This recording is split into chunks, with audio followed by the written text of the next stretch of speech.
In this episode of the Stories to Sleep To, you will listen to the calendar stone that remembered everything. Station 1. The stone before memory. Before the village understood itself as a village, before paths repeated enough to become paths, before voices settled into names that would be remembered, the stone already rested beneath the open sky. It did not arrive through human effort, nor was it placed with intention. It emerged slowly, revealed over many seasons as rain carried soil away grain by grain, exposing a broad plain of pale limestone embedded in the earth. Its presence was quiet, but it endured, unchanged by attention or neglect. The land around it existed in constant motion, though none of that motion felt hurried. Trees reached upward at different speeds, some already old when others first broke the surface of the soil. Leaves gathered sunlight, released moisture, and returned themselves to the ground in steady cycles of decay and renewal. Insects traced invisible paths through the air, their sounds rising and fading according to heat and light. The earth held the scent of minerals and growth together, a reminder that nothing here was separate from return. The stone absorbed all of this without response. Rain followed shallow channels across its surface, smoothing certain edges while leaving others rough. Sunlight warmed it during the day, and that warmth lingered into the evening, releasing itself slowly after darkness returned. Night cooled it again. These exchanges repeated without record or recognition, teaching the stone duration without the need for awareness. When the first Maya families arrived in this region generations later, they did not arrive with conquest in mind. They arrived through observation. They watched how water moved across the land during rain. They noticed where soil remained firm and where it softened. They learned which plants thrived in certain clearings and which struggled. Their settlement emerged from listening rather than assertion. The stone existed within this field of attention as one feature among many. At first, it held no special role. It offered shade when the sun stood high. It provided a surface where baskets could rest while hands paused. Elders leaned against it when conversation slowed into quiet reflection. Children climbed its uneven surface, learning its contours through play rather than instruction. No one named it. No one claimed it. It simply remained. As dwellings appeared, they were spaced with care. Thatched roofs rose from frameworks of wood, open enough to allow air to move freely. Smoke from cooking fires lifted and dispersed without gathering heavily.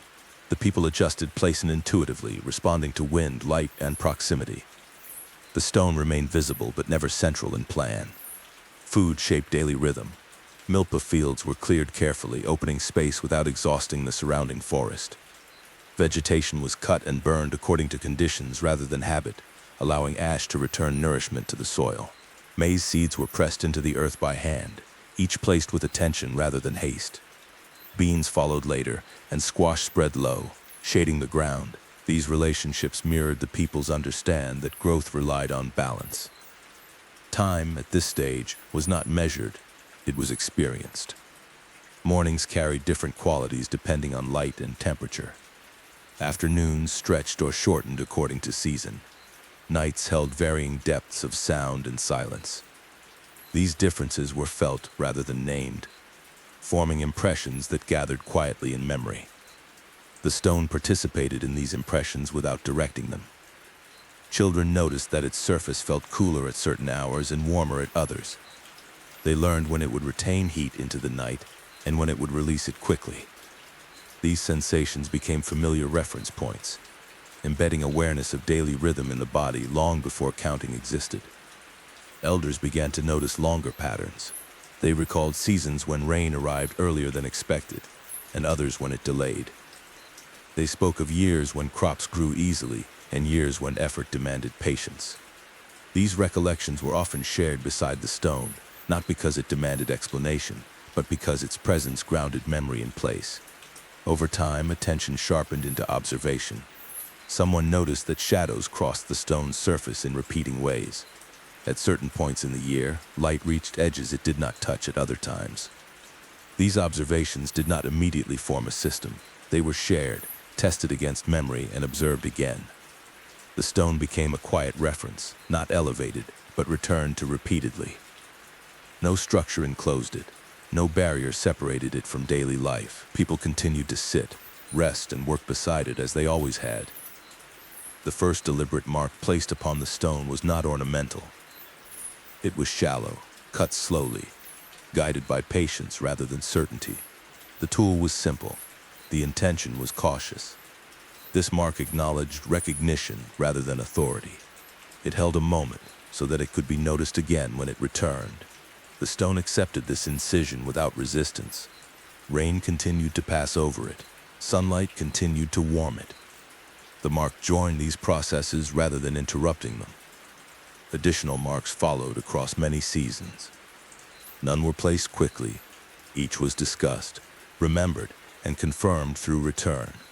These early carvings did not attempt to record everything. They affirmed that time moved in ways that could be recognized without being controlled. Life continued around the stone unchanged in its essentials. Meals were prepared and shared.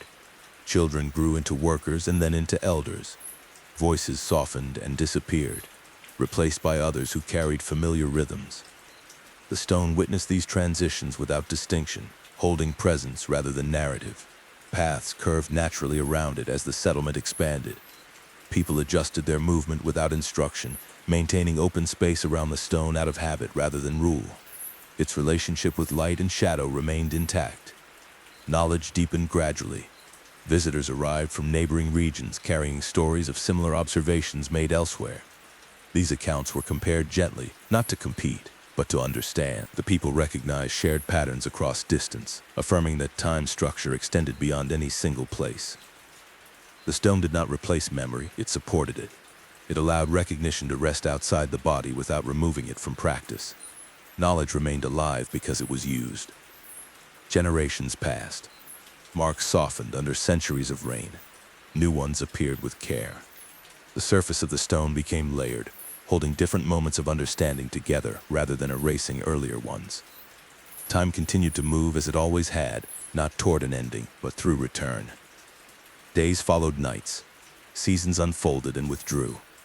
The people learned that they did not hold time together alone. Time held them as well. The stone remained beneath the open sky, steady and receptive, beginning its long role as a holder of alignment and memory. Not as a monument to events, but as a quiet companion to the slow recognition of time itself.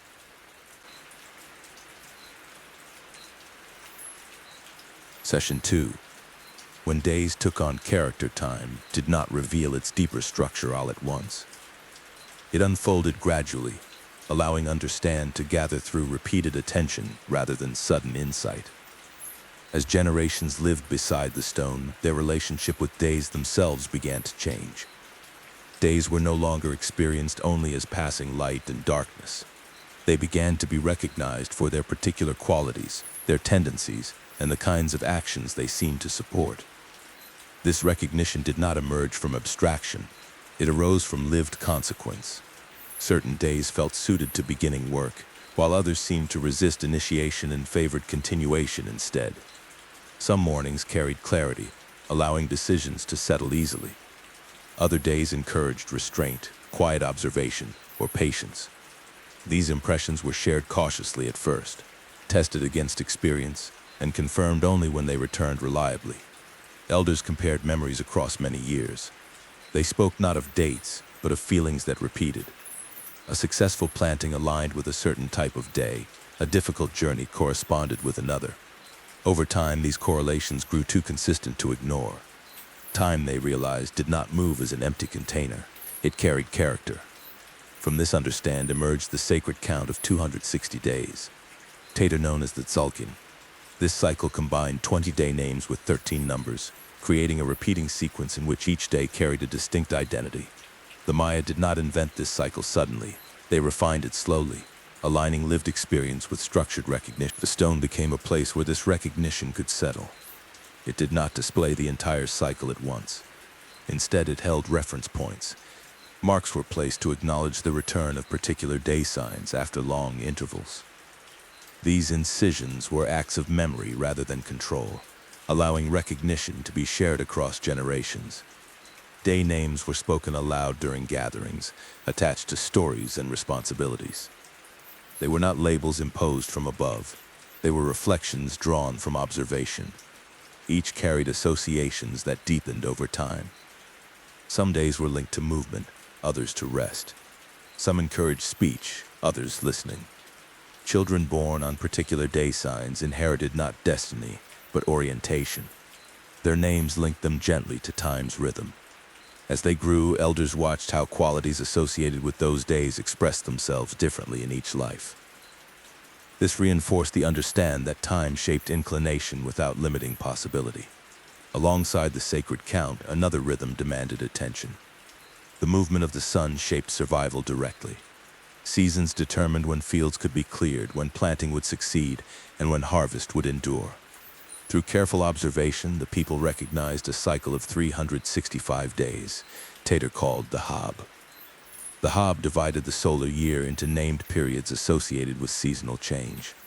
Unlike the Tzolk'in, which carried spiritual and social character, the Hab addressed practical alignment. It ensured that labor responded to the land's readiness rather than human impatience. The stone supported this solar awareness through alignment with light and shadow. Certain edges caught the sun at specific times of year. These confirmations allowed the people to refine seasonal timing without relying on memory alone. The stone offered reassurance that expectation aligned with return. The final 5 days of the Hab, known as Wayeb, were treated with particular care. These days were not feared, but respected. Routine slowed, attention turned inward. The calendar framed this period as one of vulnerability, when restraint protected balance. The stone remained present, holding this pause without marking it as absence. As understanding matured, the interaction between the Tzolk'in and Hab became increasingly significant. The two cycles interlocked, producing a larger pattern in which a specific combination of day sign and solar month returned only after 52 solar years. This period later became known as the calendar round. Completion of a calendar round was marked quietly. Fires were renewed, tools were examined and repaired, commitments were spoken softly rather than declared publicly. The stone bore witness to these moments, acknowledging completion without suggesting finality. Memory adapted to this structure. Events were recalled not by distance in time, but by position within cycles. A birth was remembered by its day sign, a drought was recalled by the season in which it lingered. This approach allowed experience to remain integrated rather than isolated. As generations passed, the need to situate events within longer spans emerged. The long count calendar developed to track days from a mythic creation point far in the past. Unlike repeating cycles, the long count moved forward continuously, allowing dates to be anchored within vast durations. Long count notations appeared cautiously near the stone. They did not replace earlier markings, they joined them. The stone became layered with multiple scales of time held together. Daily character, seasonal return, generational memory, and cosmic duration. Calendrical specialists emerged within the community, trained deeply in interpretation and calculation. Their role was advisory rather than authoritative. They maintained alignment through service, not command. The stone reinforced this ethic by remaining accessible to Da. Astronomical observation strengthened calendrical confidence. The movements of the sun, moon, and visible planets were tracked carefully. Eclipses were anticipated. The cycle of Venus was integrated into ritual timing. These observations confirmed that earthly time mirrored celestial order. The stone aligned subtly with these rhythms. Certain carvings caught light during solstices, others aligned with seasonal transitions. None of this was imposed abruptly. Alignment emerged through patience. Visitors from other regions recognized familiar patterns in the calendar's structure. Conversations unfolded beside the stone, comparing variations while affirming shared foundations. Through these exchanges, the village understood itself as part of a wider Maya world bound together by time. Errors were acknowledged when discovered. Adjustments were made without shame. The calendar remained alive because it responded to observation rather than clinging to certainty. Through sustained attention, days became more than passing intervals. They became companions with recognizable qualities. The stone held these recognitions gently, offering them back whenever the cycles returned, ready to be lived again with awareness. Time had taken on character here, not through domination, but through relationship. The stone remained steady beneath the sky, supporting this understanding as days continued to arrive. unfold, and return.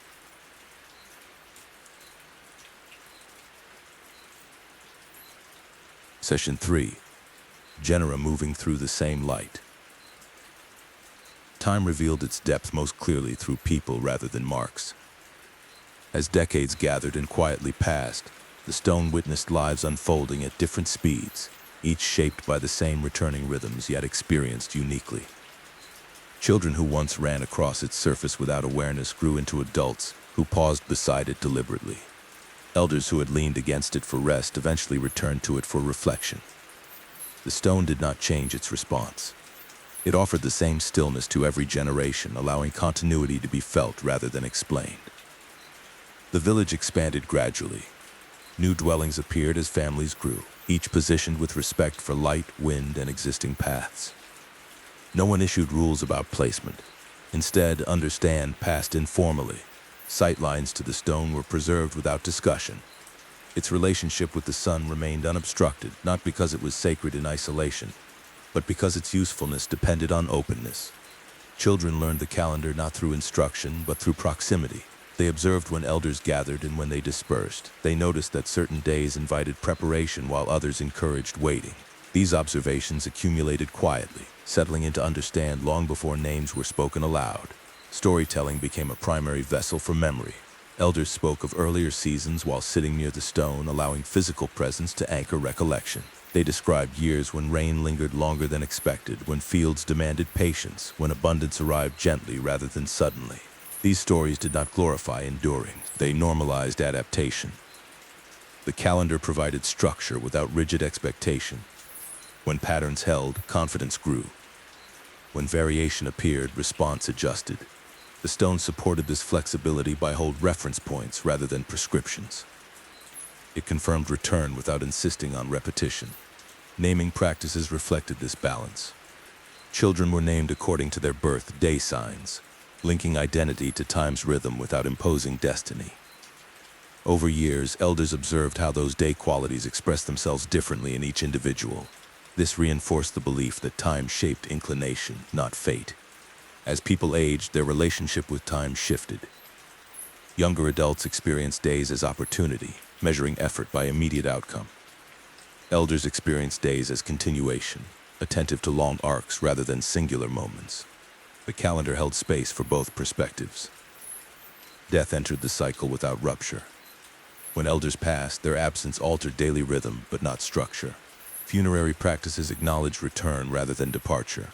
Bodies were returned to the earth with care. Offerings were modest, chosen for resonance rather than display. The stone remained present, holding the moment without elevating it. Grief moved slowly. There was no expectation of resolution. Memory was allowed to settle naturally, carried forward through habit and story. The calendar did not mark death as interruption. It situated it within return. As generations turned, adjustments to the calendar occurred.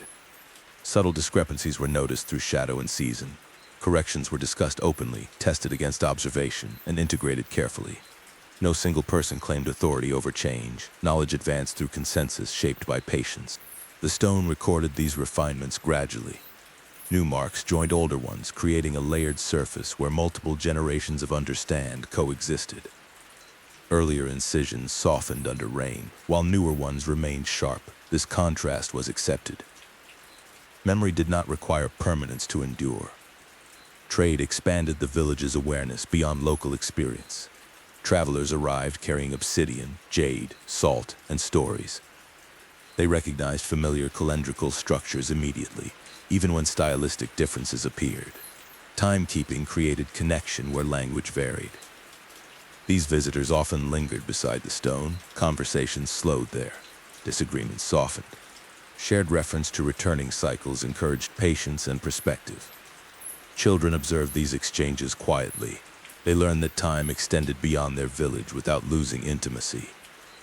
The stone became a place where local memory met wider tradition. Environmental change tested understand across generations.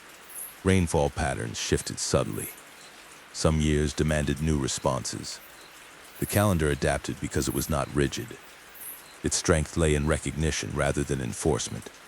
Fields moved location to allow soil recovery. The stone remained central even as labor shifted outward. Its role as anchor deepened as distance increased. Daily interaction continued to wear the ground smooth around it. Feet passed, hands rested, baskets brushed its edge. These unrecorded interactions embedded memory into place more deeply than carving alone.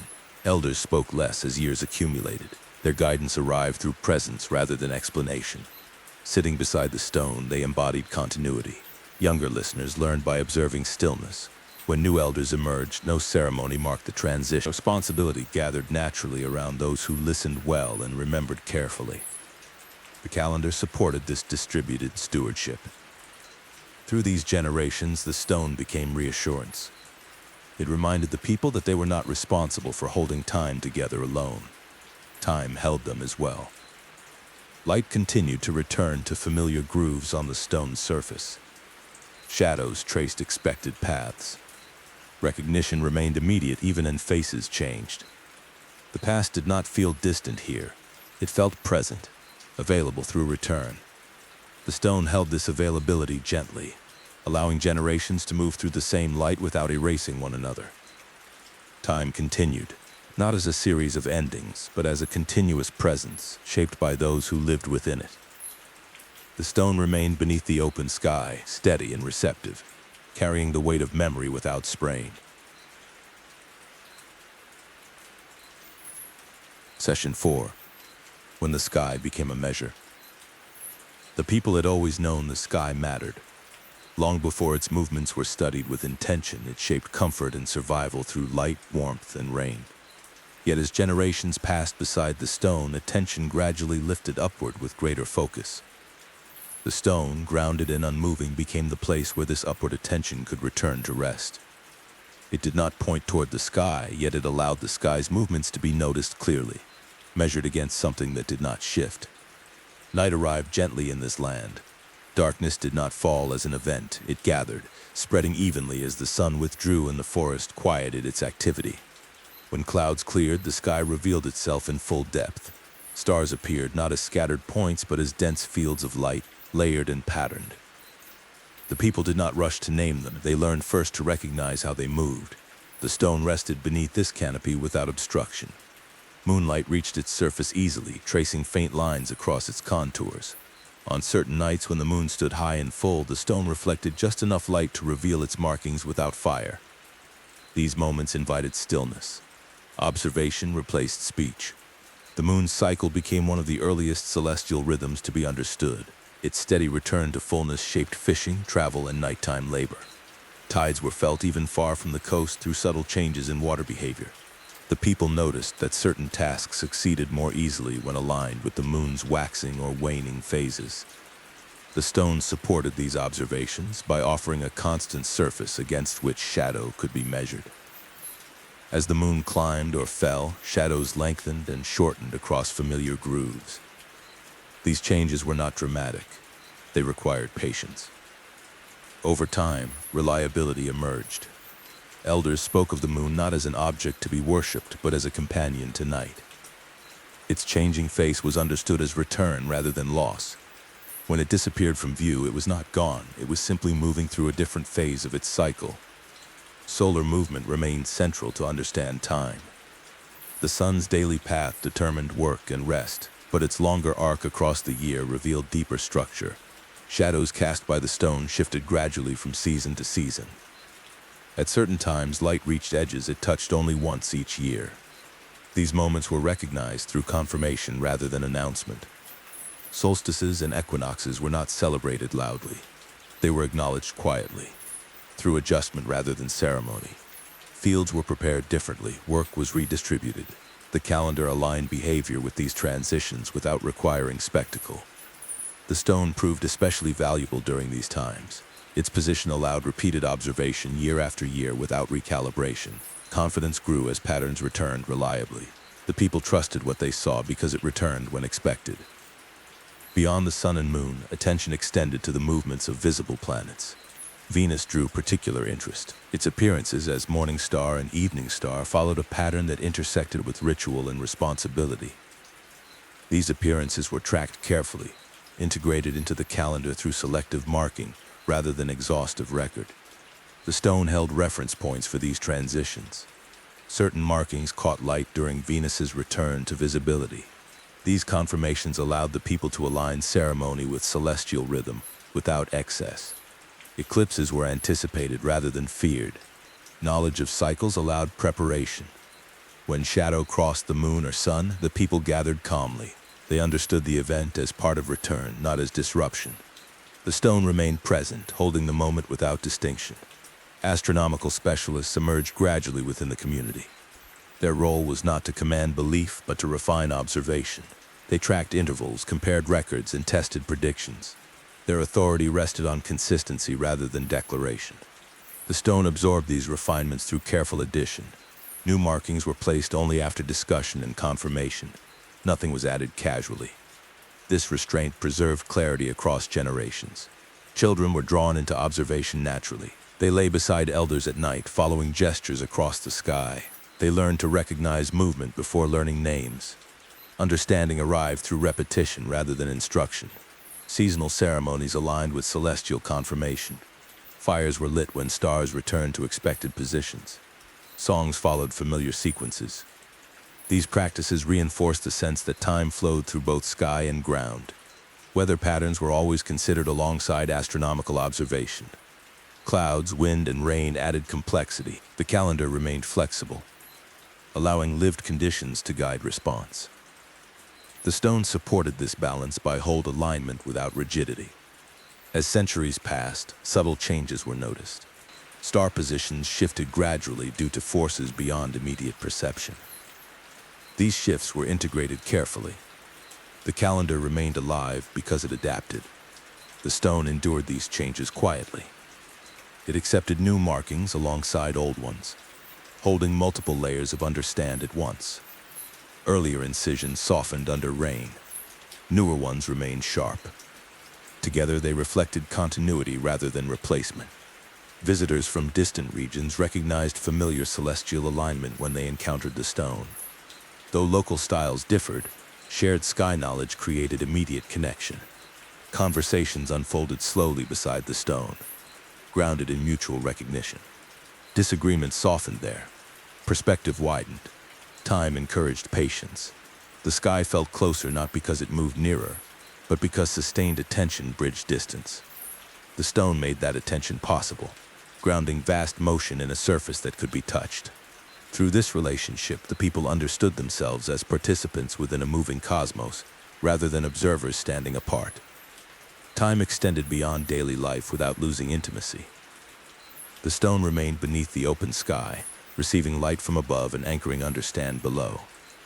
As the heavens continued their steady return, the stone held their movement gently, allowing generations to measure the sky without needing to master it.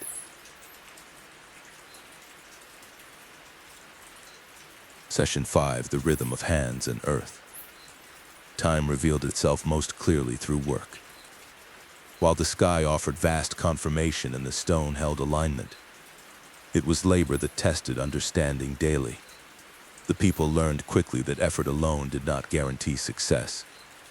Timing mattered as much as strength, and patience often proved more valuable than speed. Over generations, this truth settled into practice, shaped by the calendar and anchored by the stone. Maize formed the center of this rhythm.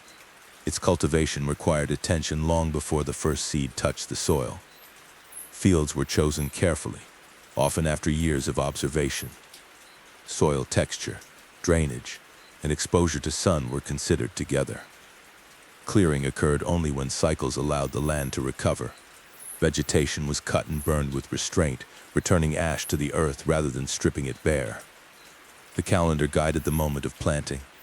Certain day signs were understood to support beginnings, while others favored preparation or waiting. These distinctions were not arbitrary.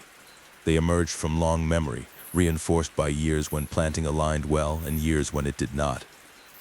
The stone offered confirmation through familiar patterns of light and shadow, reassuring planters that timing matched return. Seeds were pressed into the soil by hand, each placed deliberately. This act carried responsibility rather than hope alone. Planting too early invited rot. Planting too late risked hunger. The calendar did not remove uncertainty, but it reduced needless risk. Beans followed maize, climbing upward as corn stalks strengthened. Squash spread low, shading soil and preserving moisture. This interdependence reflected the people's understanding of time itself. No single element thrived alone, each relied on return and balance. Rain shaped every decision. Its arrival was anticipated but never demanded. When it came early, planting adjusted. When it delayed, patience was exercised. The calendar framed these responses as alignment rather than failure. The stone remained present during these decisions, holding the memory of similar years. Harvest required equal discipline. Crops were gathered when maturity aligned with season, not when impatience urged action. The stone confirmed these moments through returning alignments. When familiar light patterns appeared, work intensified. Storage followed carefully, protecting food against moisture and pests. Abundance was met with restraint. Surplus was dried, shared, or traded. Excess consumption was discouraged by memory rather than rule. The calendar situated abundance within return, reminding the people that what came again did not need to be exhausted. Dry months shifted attention to maintenance. Tools were repaired, homes were reinforced. Knowledge passed through demonstration rather than instruction. These quieter periods held equal importance within the calendar's rhythm. Hunting and gathering followed their own cycles. Animals migrated predictably. Certain fruits ripened briefly. The calendar supported awareness of these windows, ensuring use without depletion. Ceremonial labor aligned with agricultural cycles. Offerings acknowledged dependence rather than control. The stone held these observances gently, never elevating ritual above work or work above ritual. Children participated early. They learned when to help and when to observe. These lessons were seasonal rather than forced. Over time, competence grew naturally. Environmental shifts tested understanding. Some years brought excessive rain. Others stretched dryness thin. The calendar adapted by emphasizing observation over assumption. Adjustments were discussed openly, guided by memory rather than fear. Trade followed agricultural rhythm. Goods moved most easily during certain seasons. The stone confirmed these windows, supporting safe travel and exchange. The calendar also shaped social responsibility. Certain days favored cooperation, others encouraged solitude. These rhythms reduced conflict by aligning expectation with time's character. As generations passed, fields shifted location to allow recovery. The stone remained central even as work moved outward. Its role as anchor deepened. Through labor, the people understood time not as measure but as partner. Work succeeded when it listened. The stone supported this listening, steady and receptive, season after season, ensuring that effort remained aligned with return.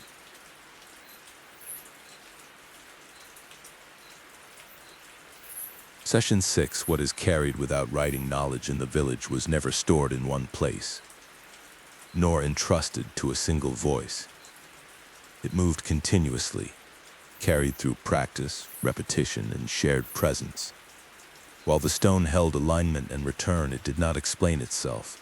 Understanding passed through people, shaped by memory and reinforced through daily life. Over generations, this form of transmission proved resilient, capable of surviving loss without collapse. Elders played an essential role in this process, though their authority was subtle. They did not lecture or demand attention. Instead, they positioned themselves where observation came naturally. Sitting beside the stone, they spoke when asked and remained silent when words were unnecessary. Their restraint taught as much as their stories. Children absorbed knowledge through exposure rather than instruction. They watched how elders approached the stone at certain times and ignored it at others. They noticed when work paused and when it continued. Over time, these patterns settled into understand long before names or explanations were offered. Stories provided structure without rigidity.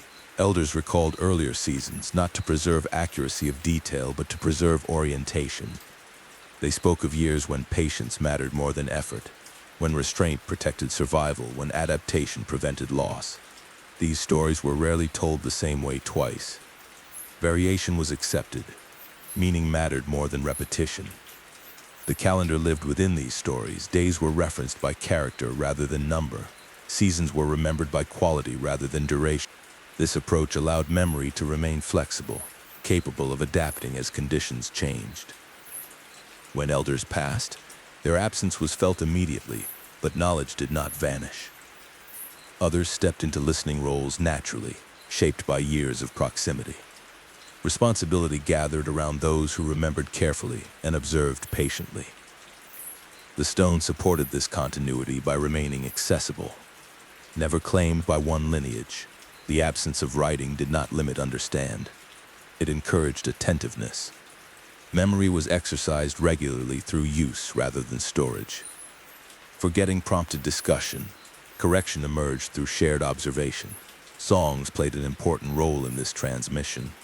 Melodies carried rhythm, helping sequences settle into memory. These songs were not performances.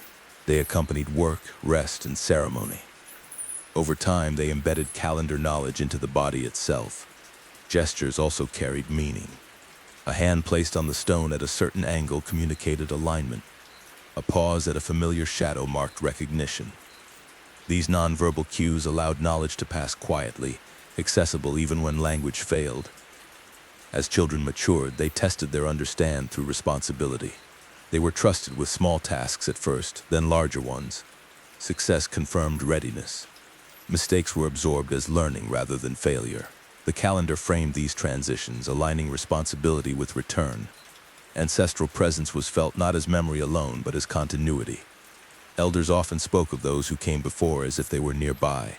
This was not belief in haunting, but recognition that practice carried forward intention. The stone became a focal point for this awareness, holding generations together without distinction. During periods of change, this transmission proved especially valuable. When weather patterns shifted or resources became scarce, the community drew on layered memory rather than fixed rule. Stories were revisited, practices adjusted. The calendar adapted because it was embedded in lived experience. Visitors brought new ideas, but these were weighed carefully. Compatibility mattered more than novelty. The stone served as a place of comparison where unfamiliar practices were tested against known cycles. Loss did not interrupt transmission, it refined it. Each generation adjusted emphasis based on experience, ensuring relevance without abandoning foundation. Through this quiet exchange, knowledge remained alive. It did not depend on permanence of form, it depended on attention.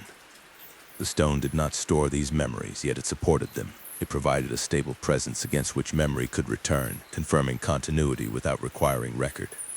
As time continued, voices changed, accents shifted, and expressions evolved. Yet the rhythm persisted. Knowledge moved forward, carried gently from one life to the next, anchored by a stone that remembered not words, but return.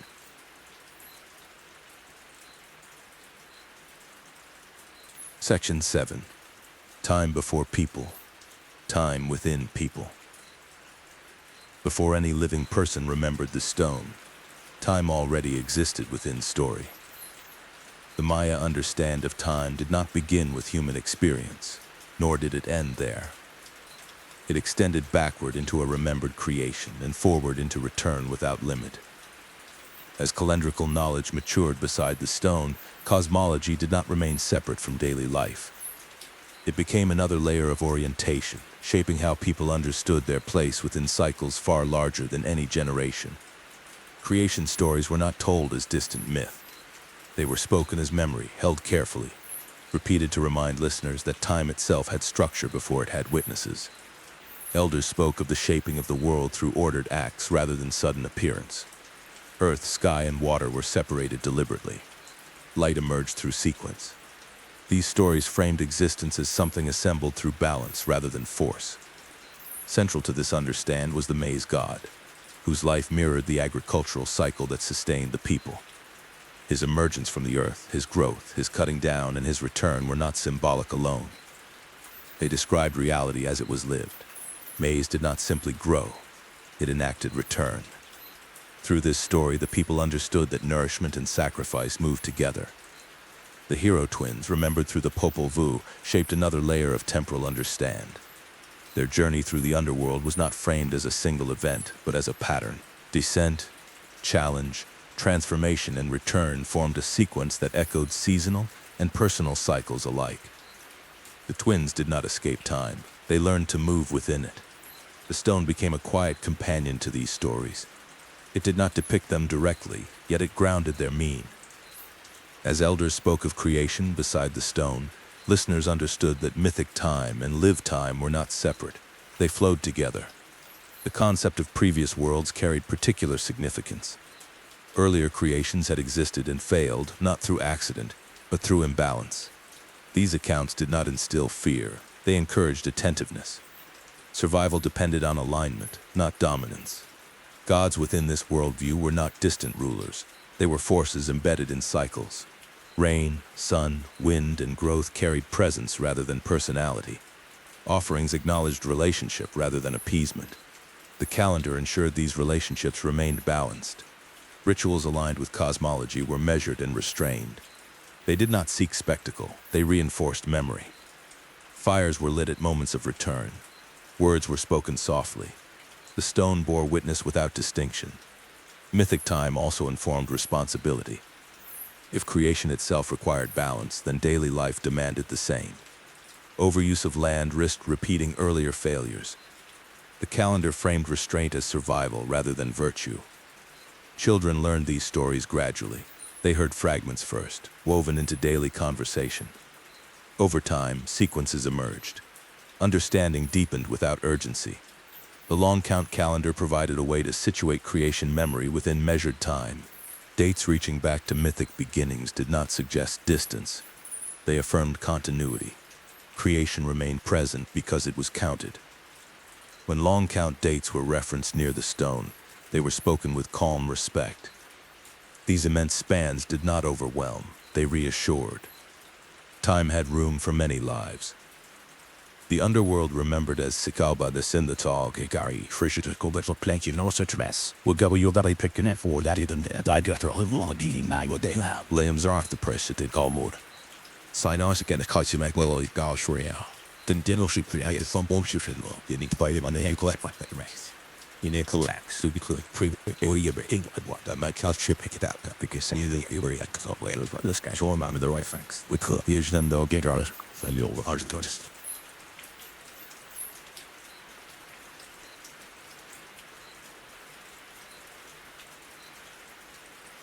Session 8, when the world shifted without ending. Change did not announce itself with a single signal. It gathered slowly, like sediment settling at the bottom of water, accumulating through seasons until the shape of life felt altered even though its rhythms continued. The calendar stone remained in place through these long transitions, present as generations adapted to pressures that did not arrive as catastrophe, but as persistence.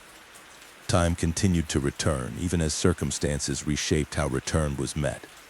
Environmental variation played a central role in this shift. Rainfall patterns altered gradually across decades.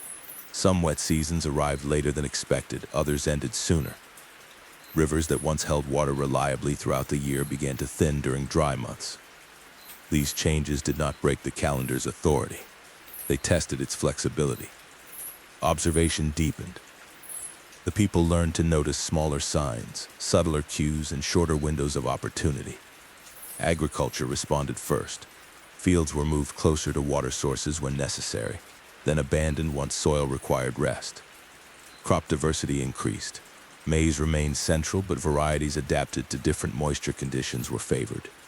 Beans and squash adjusted their presence based on shade and soil retention. The calendar guided these adaptations by emphasizing timing and restraint rather than fixed expectation. Settlement patterns followed environmental reality. Some households relocated incrementally, sending younger members ahead to establish new spaces while elders remained behind to tend known ground. These movements unfolded over generations. The stone remained a reference point even as daily life extended outward. Visited less frequently, but never forgotten. Political organization shifted as population distribution changed. Authority became more localized in some areas, more networked in others. Leadership roles adjusted toward mediation and coordination rather than command. The calendar supported continuity by remaining shared rather than owned. No faction claimed it as exclusive authority. Ceremonial life adapted as well. Certain gatherings grew smaller, others merged. Ritual emphasis shifted toward renewal and endurance rather than expansion. The stone's presence grounded these changes, offering reassurance that adaptation did not mean abandonment. Trade networks adjusted gradually. Routes shifted in response to safety and resource availability. Goods carried news of distant conditions, confirming that change was widespread rather than isolated. These accounts were integrated cautiously, tested against local experience rather than accepted outright. Periods of conflict occurred that were limited. Pressure created disagreement rather than collapse. The calendar framed response by encouraging patience and negotiation. Time remained an ally rather than an enemy. Generational memory expanded. Elders recalled not a single stable past, but multiple periods of adjustment. This layered memory supported resilience. The stone reflected this accumulation through its surface, where older markings softened while newer ones remained sharp. Together they held continuity without erasing difference. External contact introduced further complexity. New beliefs, materials, and practices entered the region over extended periods. These influences intersected with existing rhythms unevenly. Some were integrated, others passed through without lasting effect. The calendar stone allowed comparison, offering a stable measure against which change could be evaluated. Loss occurred without finality. Certain practices faded as relevance shifted. Others persisted quietly. Knowledge moved forward through selection rather than preservation alone. Weathering marked the stone visibly. Lichen gathered. Edges softened. Yet its presence deepened through endurance. Touch remained possible. Recognition continued. Time did not end during these centuries of change. It adjusted. The calendar remained alive because it allowed transformation without rupture. The stone remembered continuity not by resisting change, but by holding return steady as the world reshaped itself around it. Session 9. After footsteps faded. Absence did not arrive with collapse. It settled slowly, almost imperceptibly as patterns loosened and repetition softened. The calendar stone remained in place through this long unwinding, present as daily attention shifted elsewhere and familiar rhythms no longer required constant reinforcement. Time continued to move forward with its steady return, even as fewer lives were shaped directly around it. The first signs were subtle. Paths worn smooth by years of passage grew quieter. Footprints appeared less frequently after rain. Fires were lit fewer nights in succession. None of these changes suggested an ending. They reflected adjustment, the kind that unfolded across decades rather than seasons. Families did not depart together. They thinned gradually, guided by opportunity, necessity, and memory. Homes emptied unevenly. Some remained occupied by elders who preferred familiar ground. Others were left in the care of relatives who visited periodically. Roofs were repaired when needed, then eventually left to weather. Walls softened as vines returned. These transformations unfolded without urgency. The calendar had always framed habitation as temporary partnership rather than permanent claim. Fields followed a similar rhythm. Milpa plots were worked less intensively as labor dispersed. Some were abandoned entirely, allowing grasses and shrubs to reclaim space. This return was not perceived as failure. It was expected. The calendar had long acknowledged that land required rest as much as attention. When cultivation paused, the earth resumed its own cycles. Agricultural knowledge did not vanish with abandonment. It traveled with those who left, carried into new regions where fragments of practice persisted. Timing, restraint, and observation remained central, even when the stone itself was no longer nearby. Ceremonial life quieted gradually. Gatherings grew smaller. Some observances merged with others. A few ended entirely, not through rejection, but through irrelevance. Memory remained even when practice diminished. Elders continued to speak of cycles, though fewer listeners gathered beside the stone. Their words carried less instruction and more reflection. The stone accepted this silence without distinction. It did not require constant presence to fulfill its purpose. Alignment existed whether or not it was acknowledged. Light still traced its surface at familiar moments. Shadows still returned. Environmental conditions continued their variability. Rainfall shifted unpredictably across decades. In some years, moisture returned in abundance. In others, dryness persisted. Without constant human adjustment, natural systems reorganized themselves. Forest growth accelerated, wildlife paths shifted, night sounds changed as human activity receded. Stars felt closer during this period. With fewer fires and less smoke, the night sky revealed itself more fully. Moonlight reached the stone unobstructed. These returns continued without ceremony. Those who passed through occasionally, hunters, traders, messengers, recognized the stone even when they no longer understood its markings. Touch remained instinctive. Recognition did not require explanation. The stone suggested duration beyond individual life. Knowledge dispersed rather than disappeared. It fragmented, traveled, recombined. Elements of calendrical understand surfaced in distant places, reshaped by new conditions. The stone's influence extended beyond geography through memory. Weathering marked the stone visibly during these centuries. Rain softened incisions. Lichen spread across familiar grooves. Roots pressed gently at its base. These changes layered meaning rather than erasing it. Earlier markings remained faintly visible beneath newer growth. Time continued without audience. Days returned. Seasons followed their sequence. The calendar stone marked alignment, whether observed or not. Generations passed without direct connection to the stone. Stories shifted shape. Languages changed. Yet the sense of measured time persisted, carried forward through adapted practice. When new people encountered the stone generations later, curiosity replaced ownership. They sensed significance without instruction. The stone's endurance communicated continuity more clearly than explanation. Abandonment did not empty the place of meaning. It allowed meaning to settle into stillness. What had once been shaped by hands now rested within Earth's own rhythm. The calendar stone remained where it had always been, unchanged in purpose. It remembered return even when no one counted. After footsteps faded, time continued, whole and unbroken.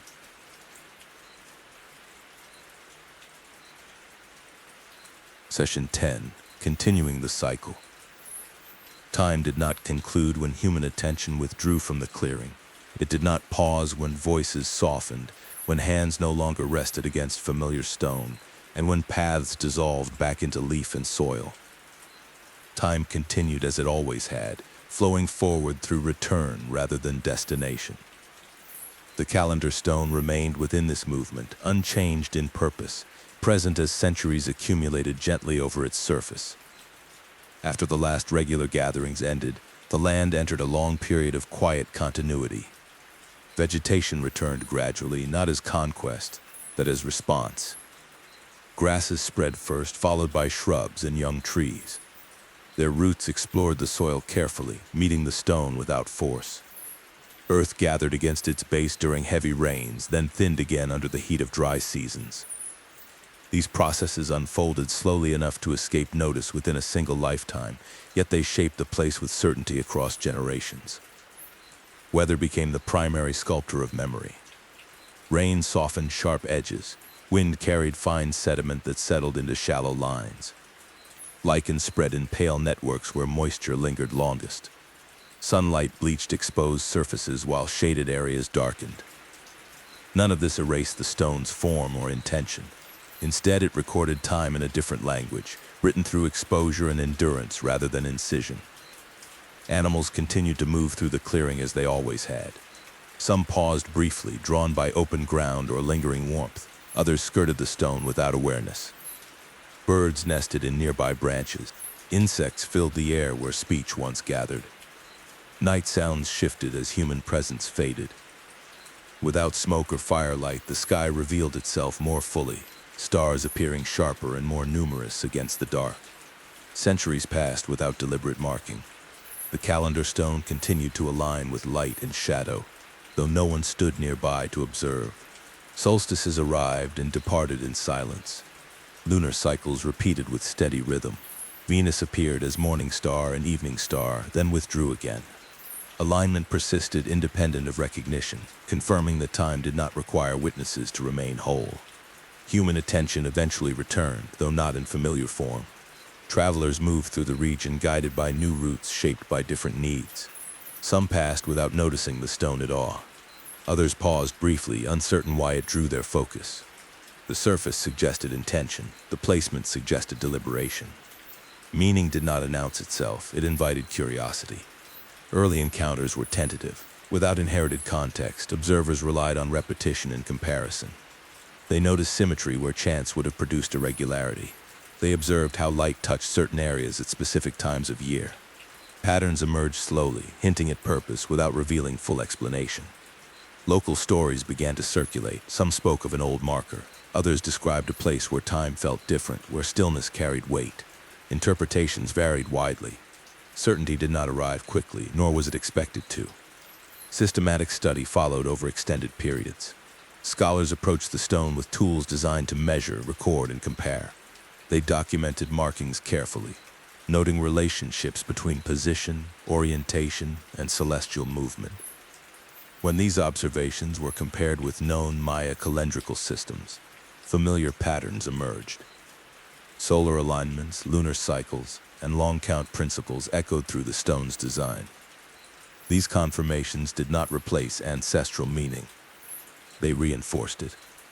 Modern frameworks translated what lived practice had once sustained. Measurement complemented memory. Documentation extended observation without exhausting it. The stone became a point of connection between ways of knowing. It bridged ancient experience and contemporary inquiry without belonging entirely to either. Its value did not depend on complete interpretation. It remained open to continued listening. Preservation followed restraint. The stone was not removed from its setting. Context was recognized as essential to understand. Protection meant allowing it to remain within the same relationship to land, sky, and season that had shaped its purpose across centuries. Visitors arrived from many places. Some came seeking historical knowledge. Others sought quiet presence. The stone did not distinguish between intentions. Its stillness accommodated both equally. Standing beside it, modern observers often felt time widen. Urgency softened. Attention slowed. The sense of return became perceptible without explanation. This experience did not require belief. It arose from alignment between place, body, and rhythm. The calendar stone reminded those who encountered it that time had once been lived attentively. Days carried character. Seasons demanded listening. Balance mattered more than speed or accumulation. Even now, the stone continues its quiet work. Light returns to familiar points. Shadows trace expected paths. Weather records itself through exposure.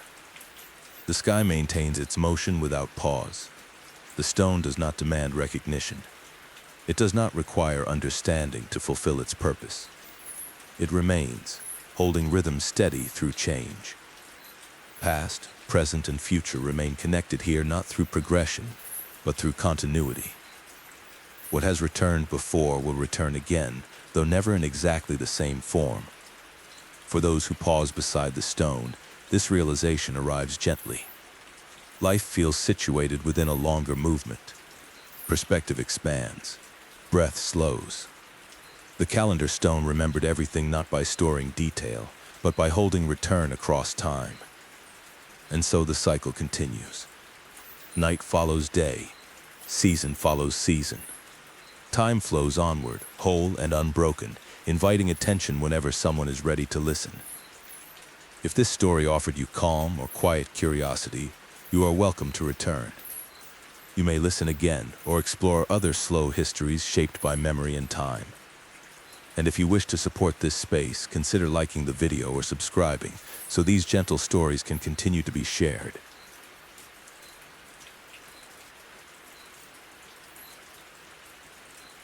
This is the end of the story. Up from here, I will continue with Jungle Rain. I hope you like the story. If you do so, please like and subscribe to my channel.